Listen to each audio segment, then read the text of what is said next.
So I guess 3, 2, 1, let's get started. Okay. Welcome everybody to the Advisors Resource Podcast. Today we've got a subject that I'm really passionate about. It is enhancing your practice through CPA partnerships. Really, it's what does that mean and how do you do it? I've got our marketing director, Madelyn Nelson, with us. Instead of listening to me go on a dialogue or a monologue, I should say, of why you need to do a CPA partnership, I've brought Madelyn here to ask some insightful questions. Her and I were talking before this, and she actually had some really good questions about it, and I thought this would be a good format, right? Yeah, no, it's a lot better this way. Anyways, a little bit about Advisors Resource Company. We help advisors like you increase their life insurance business by providing expertise and exceptional service and providing ideas like this, how Right. to create CPA partnerships and the expertise to do it. So Exactly. I guess, I don't know if you want to add anything, Madelyn, but, or Maddie, I'm sorry. No problem. Well, I want to add that this is our second take. This is our second take. Unfortunately, because we got a Yes. fancy new camera setup and new audio, so Yeah. it sounds so crisp and good, but it kind of did Yeah. a little backfire the first take. So Yeah, when we recorded it live on Zoom, both of us were so excited to have all of this new equipment, and then it just crapped out on it us. did. So if you were on that Zoom live, our Sorry. apologies, but you can come back and watch this one. But The take two will be better, probably. it will be better, and I'm just happy it didn't happen when we had a better guest than me on. Next Yeah. week we have an amazing guest. Yes, I'm looking forward to that. We have Tracy from John Hancock, the advanced market attorney. Yeah, and that will Joey, be- regional yes. vice president. Yes, So, Joey as well, our regional vice, our wholesaler. So it'll be great. I'm yeah, excited about that. I'm excited for next week's as well. So, Yeah, that'll be fantastic. So, right. Maddie, let's get started. all right, let's dive into it. So, with CPA partnerships, why a CPA? Like, what makes them so special? Well, when I was researching for this topic, I know inherently that the CPA is the most powerful advisor. In fact, that's how I got into the business. So right out of college, I became a financial advisor, right? I really worked at a career agency. So we sold life insurance and we did investments as well. And I got partnered up with a CPA. And so the CPA and we would visit with his clients. I would present ideas to his clients, and I thought I was like the best salesperson in the world because I was selling policies here and there, picking up investment accounts here and there. And the reality now that I'm maybe more mature, I recognize the fact that the only reason I was so good was because I had the endorsement from the CPA. Like, these people were his clients already. And a 23-year-old kid was coming to them telling them, hey, you should maybe do this, and this is why it's a good idea. And the CPA was just there to give the okie dokie. And because of that, we were able to implement a lot of strategies that, had I prospected for those clients myself, I would have probably never gotten a meeting with them, number one. But furthermore, I probably wouldn't have, sold them anything, right? Mm-hmm. So starting off, I have always known throughout my career, I guess you could say, that CPAs are really the lead advisor when it comes to business owners and possibly high net worth individuals, but mainly business owners. When it comes to business owners, they are the lead advisor, or they are the most trusted advisor. And so I actually pulled up some statistics here. I've got them printed out, but for all of the other financial advisors in the audience, unfortunately, out of the business owners that were served, only 16% said their financial advisor was their most trusted advisor. So, did you They're watch? supposed to be number one. Yeah, did you watch The Wolf of Wall Street? I've never watched it. Oh my Sorry, that was my gosh. homework over the weekend. Yes. I totally forgot. Maybe I'll watch it here when I'm at work. Yeah, that's a great idea. So, financial advisors only 16%. Business consultant was 10%, said that they were the most trusted advisor. Attorney, which I'm not really surprised by this. Attorney, they said was 9% said that they were the most trusted advisor. But 65% of the people surveyed, and this was in 2021, said that their CPA was their most trusted advisor. Mm-hmm. And to me, that makes sense considering my experience with accountants and in the industry. Yeah, so they're just incredibly influential. Exactly. Clients, yeah. Exactly. I agree. That's exactly right. And when you're sitting on the same side of the table as the CPA, and that's the whole point of this whole talk, is how do you get to the point where you're sitting on the same side as the CPA talking to their clients about solutions? That is powerful. Furthermore, and I don't know if you're going to ask, I don't remember if you're going to ask this later, but furthermore, Okay. another recent survey, this is 2023, I just saw this survey, and I think it's interesting in the context of this, but 62% of people under the age of 55 prefer a holistic advisor. I was going to ask that question. Oh, well, I jumped ahead. It's okay. So the market right now is, I guess if you combine these two stats, it's like the CPA is the most trusted advisor. The clients want more holistic advisors. How does the CPA become more holistic? To help their clients, you know, get what they want. Like that, this is the value that they want. How can they deliver that value to their client without creating complications and so forth? Right. I mean, it's wanting to be holistic on either side. That's what the CPA's clients want. That's what the advisor's clients want. So. Exactly. And I think the statistics are just pointing out the opportunity for the accountant and the advisor. It is, yeah. So how can you go about setting up a relationship with the CPA? This is basically what I'm alluding to in this kind of with these talks is if a CPA wants to grow and wants to continue to have good clients, they need to become more proactive and holistic. And so if you take a step back, and I hope I answer this question, but if you take a step back, Yeah. the CPA is expected to do more and more for their clients, and they've got to keep their prices low to remain competitive. And so the challenge with this is, where do they find the information? Like, how do they get the advice? And then how do they transition from trading their time for their expertise to really being able to get paid for the results that they can deliver rather than like the compliance-based work like tax returns and so forth? And one analogy I always use, like within the CPA meetings or when we meet with the CPAs, is I will use the analogy of tax attorneys. So if you can imagine a tax attorney routinely charges $10,000, $20,000, $30,000 per engagement, and their clients are always happy to pay because they're getting the tax savings. Mm-hmm. And really it's no big deal to the client because they're really paying for the results that they can deliver. So when you really think about it, if a CPA wants to grow their taxes, they need to stop trading their time for their expertise, and they really need to be able to get paid for, again, the results that they can deliver. Exactly. And the question is, how do they do that, right? And we can get into that in a little bit, but without creating more time in their day, is that kind of what you're exactly? There's only so many hours in a day, but if they can, just nail down their expertise in a couple hours, but that's, just a couple hours of work. I think I get what you're hinting at there. Exactly. So if the accountant wants to deliver holistic and proactive plan, which we've already established, I think I've established that that's what their clients want. Right. That's what the CPAs need to do to be able to maybe charge more or earn more per client or so forth.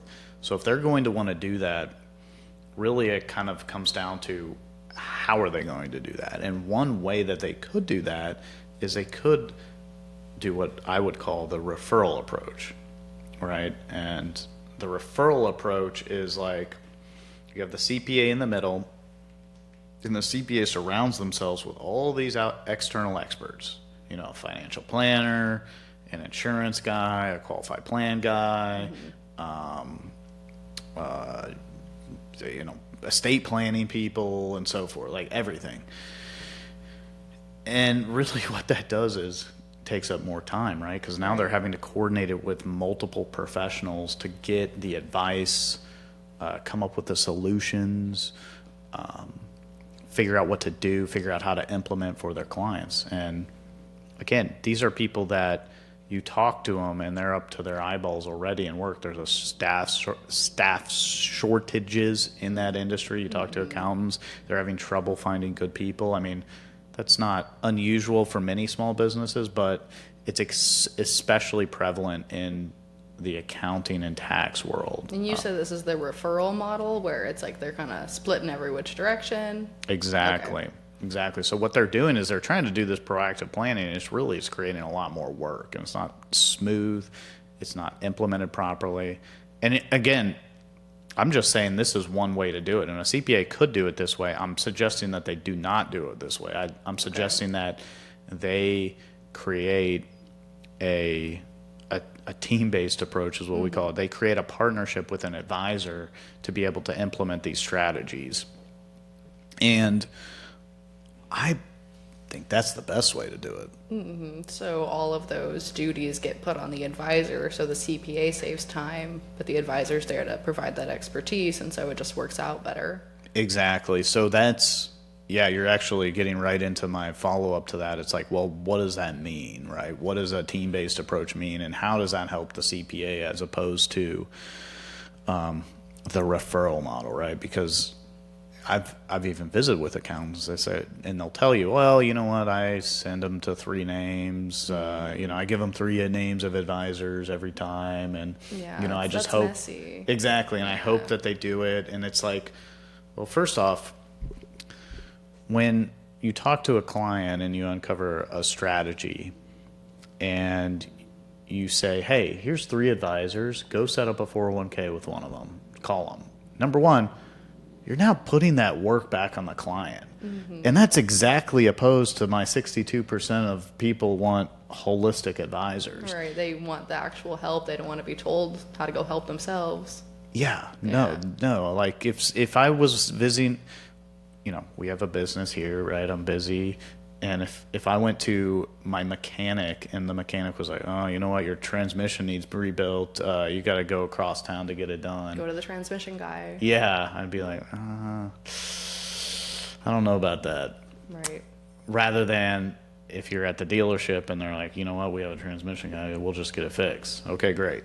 That's what I would prefer. And you're going to be more likely to just do it because you're getting helped, and it's, Exactly. you feel like it's a team. Like, okay, well, you were looking at this part of my car. Oh, and they can also look at this. They're working together. Exactly. And So, I think same that's thing. probably a bad analogy, but it maybe illustrates. It was okay. I understood. Yeah, maybe if I have another take of this, maybe I can figure out a better analogy. But We're not doing another take. No, This is it. this is all. So, So that makes a lot of sense. yeah, so it creates some confusion. But again, number one, the problem that the CPA has is it implemented right? Like, are they even doing the right thing? Are they even going to do whatever strategy I told them to do? Right. Because and you I expected the client to be the messenger. Exactly. That, so. Yeah, I might email the advisor and say, hey, this is what we're trying to do. But then the client saves, let's just say he saves, whatever, $30,000 in taxes by doing this strategy. When he goes and talks to his other business owner buddies, he's going to say, you know what, I went to this financial advisor, Joe Smith, and they've set up a 401k plan for me, and I saved $30,000 in taxes. So the advisor got the credit for the CPA's work. Exactly. But Which is a everyone problem. would get credit if we worked all together, and you get more referrals from that CPA. And so, although the advisors all want to come out on top, it'll be better if you do all together with the CPA. Exactly. So that would be the referral-based model. The team-based approach, the CPA and the financial and professional financial advisor, whatever you want to call them, are appearing as if appearing is not the right word. They are presented like they are of the same firm, right? Like the financial advisor and the accountant are part of the same firm. The accountant's firm, the advisor is doing work on behalf of the accountant to implement a 401k or whatever it is, some tax strategy, some insurance strategy. It doesn't really matter what it is. And that's the benefit there. So number one, the CPA knows exactly what's going on. The advisor is communicating directly with the CPA's team to make sure everybody knows what's going on, update some. And the CPA's firm gets the credit for the benefit that the client received. And that's not to mention the time savings from the CPA, because the financial advisor is going to track everything down, come up with the solutions, help implement the solutions. And all the financial advisor is doing is asking the CPA to sit in on the meeting with them to answer any tax related questions and approve the solution. And that's basically it. And so it really makes the CPA's firm seem dramatically larger than what it is. Mm-hmm. You know what I mean? Yeah, I know what you mean. So, and I think you also touched on like the type of CPA you want to scout out. You don't want to scout out those huge, massive offices. You kind of want that smaller size type of office. Can you talk about that a little bit? Yeah, so that's a good question. Now that we've talked about like what I'm talking about, like I want you to establish a partnership with a CPA, right? You want to be linked arms with the CPA on the same team. It's exactly that. So who are you going to go after? And you're 100% right. A big, huge firm with 50 CPAs, not a fit. So why though? Well, number one, there's too many decision makers, but number two, they're just too large. Like they don't have the say they need, or like you just can't find one of those CPAs in that office and work with them? That's a really good question, and you could in theory, but you want to deal with more of a independent entrepreneur than you do an employee. And what I've found is when you're dealing with people who are a part of a big firm, they're more of an employee, and they're doing their job, and they're probably good at doing their job, but they're not trying to grow a business, and they don't have the problems of growing a business. Whereas like the solopreneur or the guy, let's start with the ideal target. The ideal target is really one CPA that's the decision maker, that owns the firm. They might have 2 or 3 CPAs underneath them, maybe even 4 or 5 that work for them, and they have their own office. They have, some staff people. They work mainly with business owners. Like that's your ideal target. You can go down to one CPA with an assistant, or maybe even a CPA in his own office, but those are not going to be nearly as high quality as the demographic that I just gave, where it's like one CPA, they have a couple other CPAs that work for them, and support staff as well. Those I've found tend to have better clients and just more opportunities, right? Like they're going to have more clients. Seems like that type of CPA is more growth oriented and more open to doing a partnership like this, because their business depends on it, versus like you were saying, if you're just an employee, it's like, okay, I work 9 to 5 and I get my paycheck. They're not really super concerned with. No, that's it. That's 100% right. Someone that wants to grow their business is going to understand the benefits of partnering up and the benefits of delegating that effort, and they'll see the results of it. So yeah, that's what you're looking for when you're looking for a CPA to try to partner with. Right. Now, this seems pretty involved with making these partnerships. They seem like you're forming a really close relationship. So should you be doing this with just the one, or how many CPAs do you think an advisor could juggle for like the most optimal result? It's a really good question. It mostly depends on the size.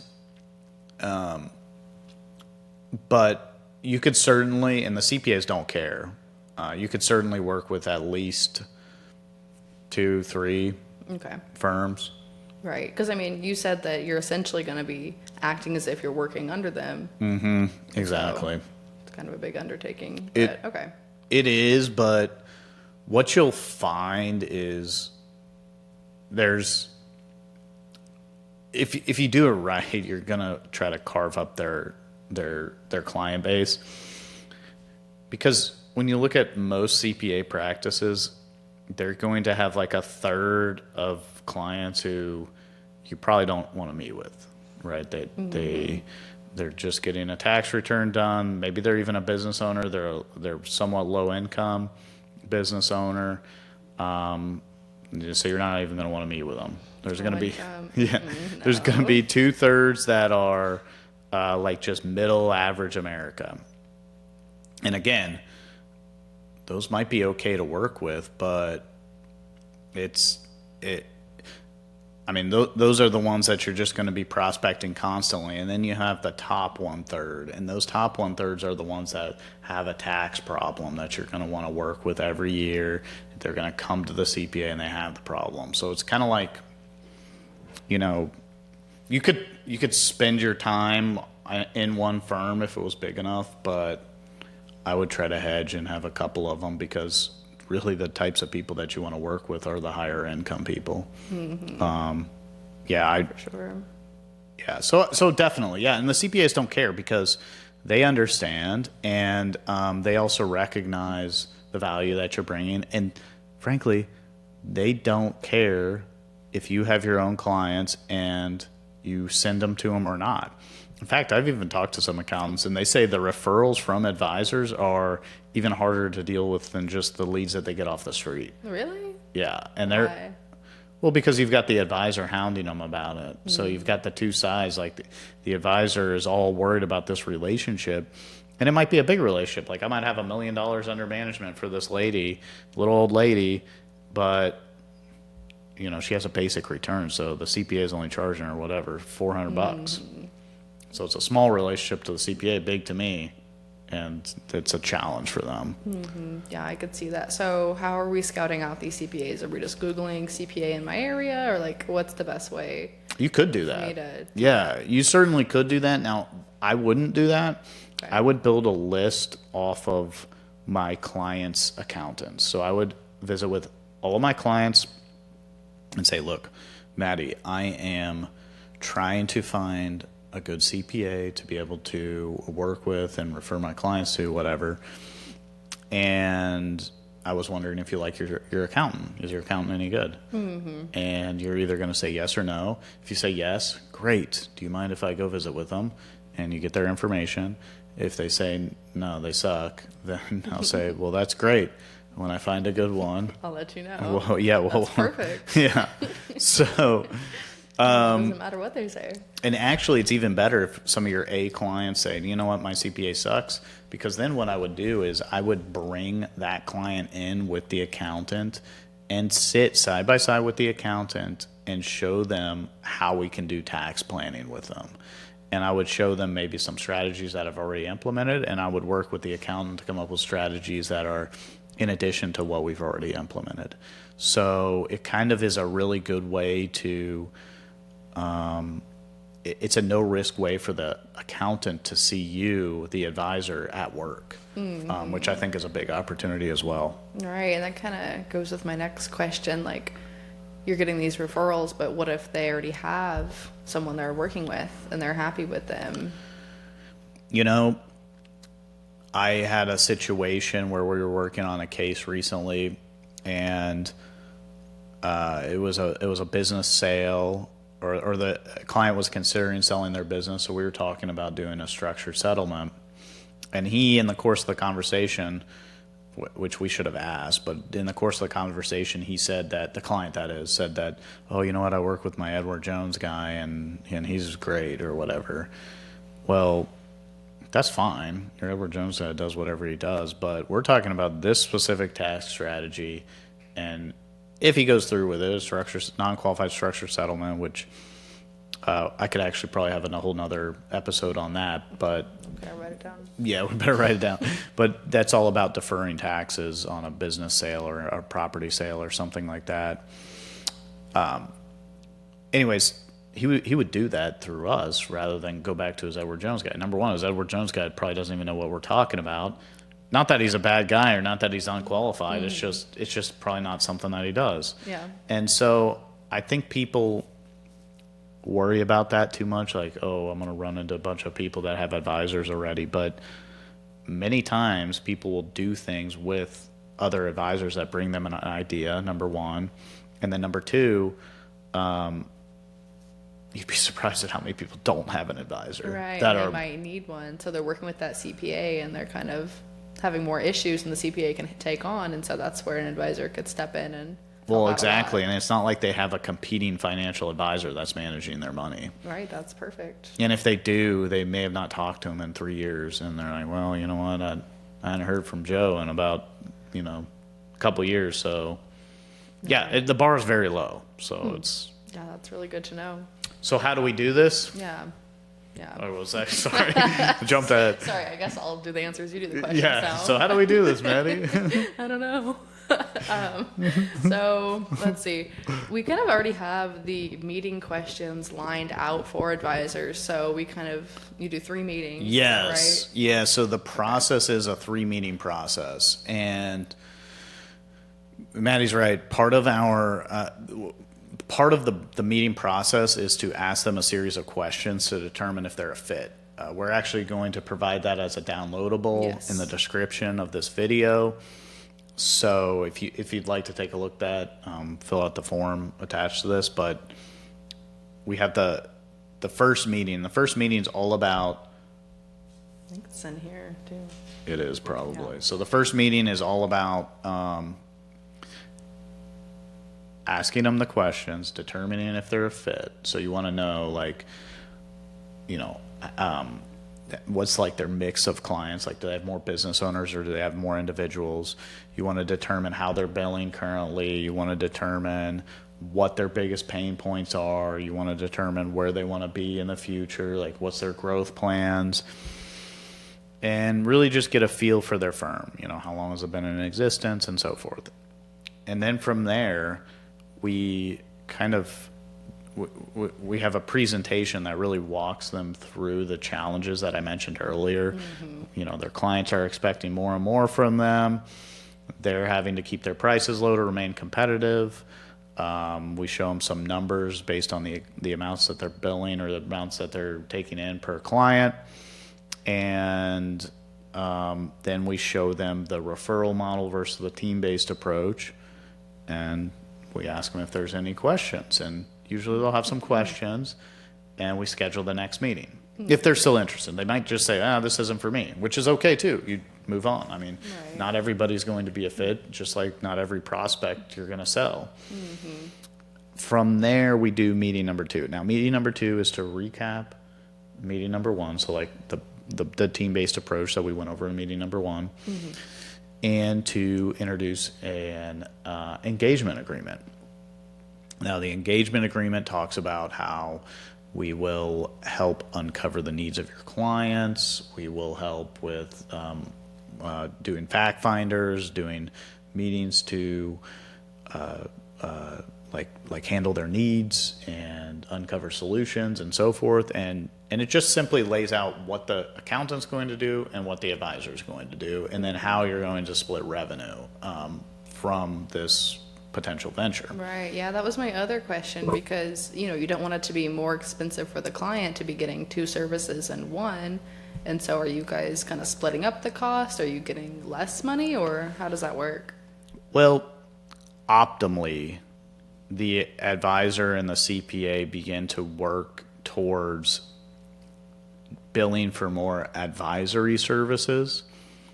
And usually that looks like monthly billing for the client, kind of like a retainer. They get the return done, they get any questions answered, and so forth. So usually the accountant ultimately is going to work towards that. Initially, they're going to keep doing whatever they're doing, and we're just going to add on this advice. We're just going to kind of like tack it on. Mm-hmm. Now, the client could, or the CPA could bill the client more.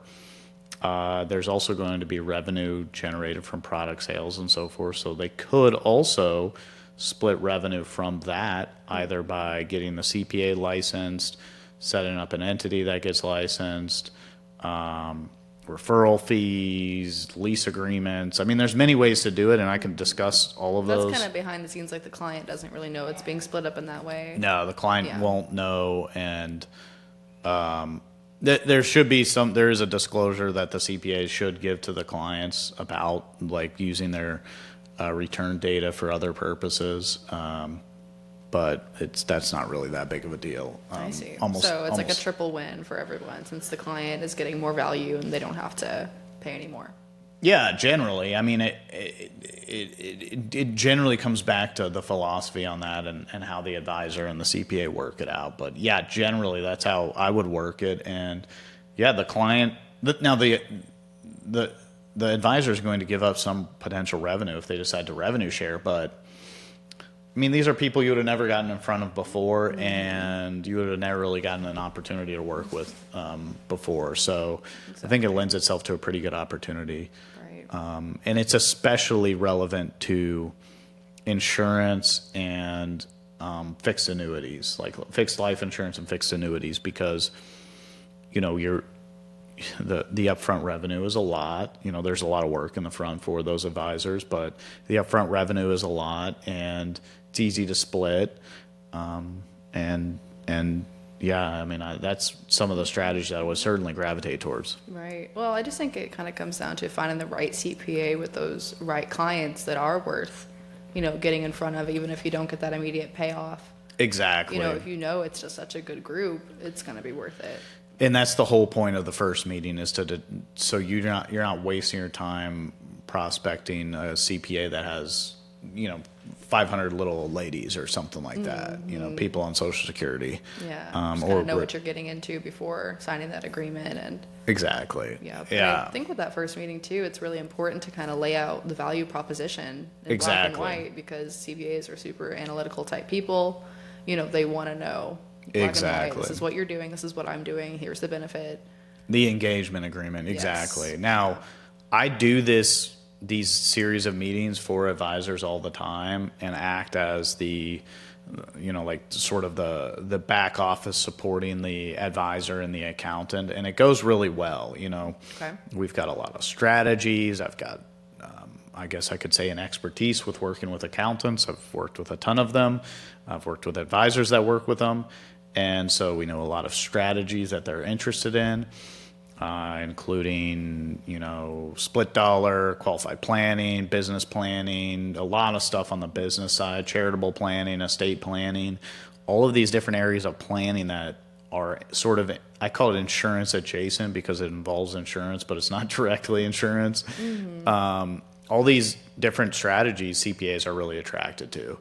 A lot of overlap. Exactly. So, yeah. So you're exactly. saying, like, I'm an advisor, I have a CPA, you, Jordan Pence, are going to come in this meeting. It's going to be all three of us having a meeting, seeing if we're going to be a mutual good fit. That's what we've done. Yes. Okay. We've done that many times in the past, and it's been very successful. Because I could see how it would be intimidating for an advisor just to have this PowerPoint and go try to get a CPA. Like, Yeah. that's a lot. They've never done a CPA partnership before. Like, they know why they should do it, but the actual execution is going to be kind of hard. Yeah, I agree completely. And I've had, well, I guess I don't know if I've had anybody be successful on their own doing it. I'm sure, obviously, people have been, because there are plenty of CPA partnerships, and I'm not the only one that has ever thought of CPA partnerships. I mean, it's a great idea.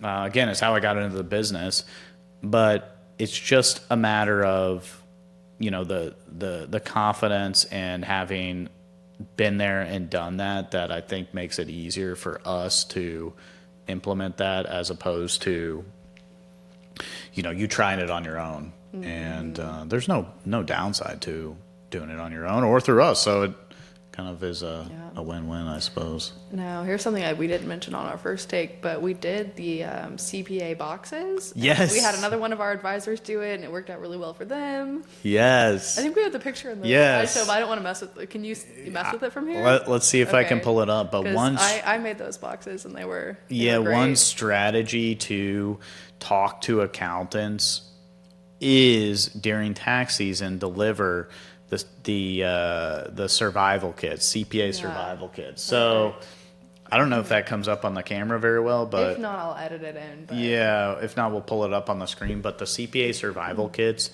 we would do those. I would do those during tax season.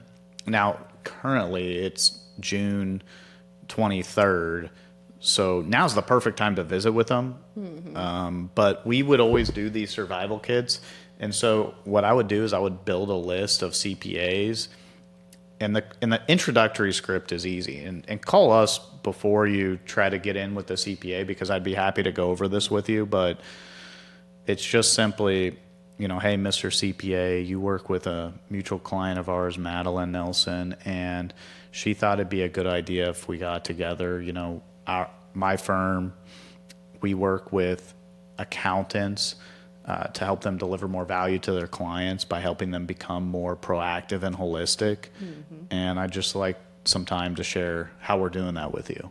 Right. And it's really a simple introductory, and I have emails that go along with it and so forth. And so a letter that goes with this too. Yep, we have a letter that does an overview of the program. So if you're interested in this, if you're maybe getting a few referrals from a CPA, reach out to us and let's talk and see if it would be a good fit and see if we should take the next steps. Yeah, absolutely. So I think that's a great way to do it, though, with the survival kits. I've gotten a ton of meetings off of that, and I've had a lot of advisors get a lot of meetings off that. So yeah, I think that pretty much wraps it up. If you had any other final thoughts, they're just gonna put the first meeting questions in the description for a download. Yeah, we'll put the first meeting questions in the description. You'll put the first meeting. Yeah, I'll do it all. The marketing director will put those in there. And feel free to download those and feel free to reach out. I think we'll also include our contact information in the description. Yep. And we'd be happy to talk to you about that and happy to help you with any of your other insurance or annuity needs. As far as that goes, obviously, that's what we do. That is what we do. So, and I want to just shout out next week's special guest again. Really sign up for next week. It's going to be a great episode. I think so as well. I'm really excited about that. And if you can watch it live, we're going to ask questions of Tracy and see what her response are. Her and I were just reviewing the outline, and I'm really excited. A lot of industry updates as far as tax goes and so forth. So that'll be a really good one. It will be a good one. So, all right. Well, thank you, Jordan. Thank you for answering all my questions. Thanks, Maddie. Thanks for doing this. Thanks everybody for tuning in, and we'll see you next time. All right. Bye.